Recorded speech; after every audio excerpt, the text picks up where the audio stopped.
تو ہم اپنے نوجوان مسلمانوں کو بھی یہی پیغام دیں گے کہ اے نوجوانوں، سب کچھ برداشت کرنا، لیکن جب آقا علیہ السلام کے ناموس کی بات آ جائے تو برداشت نہیں کرنا، اس لیے کہ ہم اپنی جان سے زیادہ، اپنے آل سے زیادہ، ہر چیز سے زیادہ مصطفیٰ کریم سے محبت کرتے ہیں۔ ہم سب کچھ برداشت کر سکتے ہیں، لیکن آقا کریم علیہ السلام کی عزت و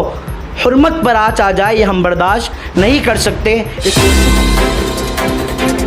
گستاخ نرسمہ نند کے خلاف پورے دیش سے پرزور ورودھ ہو رہا ہے۔ اس وقت ہمارے ساتھ ہے مولانا محبوب اشرف صاحب۔ تو حضرت، آپ نے کامٹی کے پولیس اسٹیشن میں کمپلینٹ درج کروائی تھی، اور اس کے علاوہ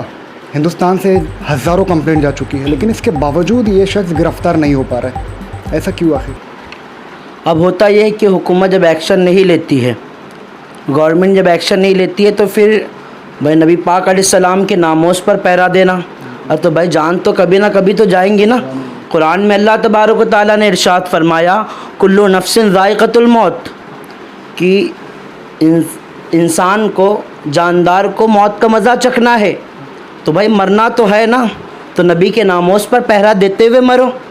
اگر ہماری زندگی میں ہم نے مصطفیٰ کریم علیہ السلام سے وفا نہ کیے تو کیا کیے؟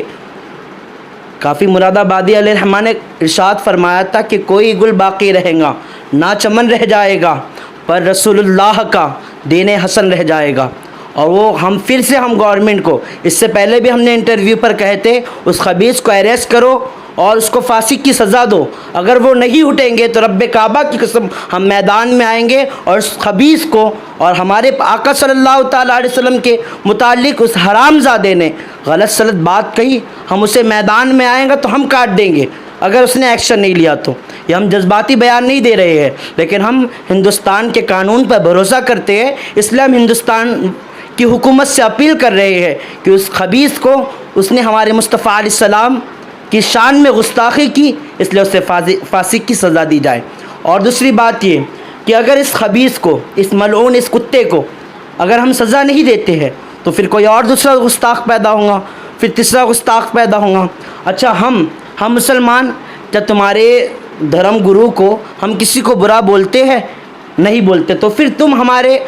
پیغمبر مصطفیٰ صلی اللہ تعالیٰ علیہ وسلم کو کیوں برا بولتے ہو؟ ہم اپنے نوجوان مسلمانوں کو بھی یہی پیغام دیں گے کہ اے نوجوانوں، سب کچھ برداشت کرنا، لیکن جب آقا علیہ السلام کے ناموس کی بات آ جائے تو برداشت نہیں کرنا، اس لیے کہ ہم اپنی جان سے زیادہ، اپنے آل سے زیادہ، ہر چیز سے زیادہ مصطفیٰ کریم سے محبت کرتے ہیں۔ ہم سب کچھ برداشت کر سکتے ہیں، لیکن آقا کریم علیہ السلام کی عزت و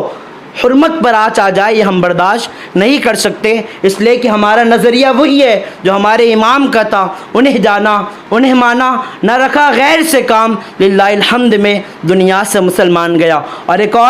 ایک عامر ذلیل کر کے پڑوسی ملک میں ہمارے اللہ کی گستاخی کر رہے، کوئی بھی ملک کا رہنے والا ہو، کہیں کا بھی رہنے والا ہو، اگر وہ اسلام اور بانی اسلام کے خلاف، خدائے تبارک و تعالیٰ کے خلاف آواز اٹھائیں گا تو ہم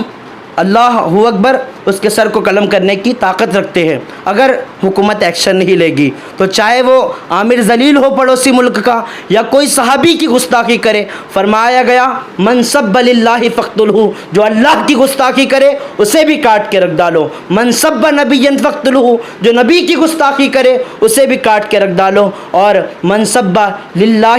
من سب صحابا فاضربہ، جو صحابہ کی گستاخی کرے اسے بھی مار لگاؤ، اسے بھی ضرب لگاؤ۔ لیکن ہم یہ تمام چیز تب کریں گے جب حکومت ایکشن نہیں لیں گی۔ ہم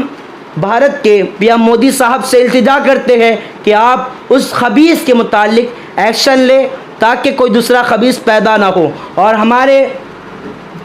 ہمارے امیر مفتی سلمان اظہری صاحب نے کھلا چیلنج دیا ہے، اگر تو اپنے وعدے میں سچا ہے، اپنی بات میں سچا ہے، تو میدان میں آ اور دیکھ لے حقانیت اسلام کی، اس لیے کہ اسلام کو تم جیسے پاکھنڈی مٹانے کی بہت کوشش کی ہے۔ اور یاد رکھ، جب یزید نے حد پار کی تو کربلا بن گیا تھا، اور تو حد پار کرے گا تو دوسرا کربلا ہم بھارت میں بنا دیں گے، اس لیے کہ ہم کم ہے نا، ہم ڈرتے نہیں، اس لیے کہ کربلا کے میدان میں ہر جنگ ختم ہوئی، شروع ہی ختم ہو گئی، لیکن کربلا آج نہ مسلمانوں نے فراموش کیا نہ کافروں نے فراموش کیا، اس لیے کہ ہم تم کو وارننگ دیتے ہیں کہ تم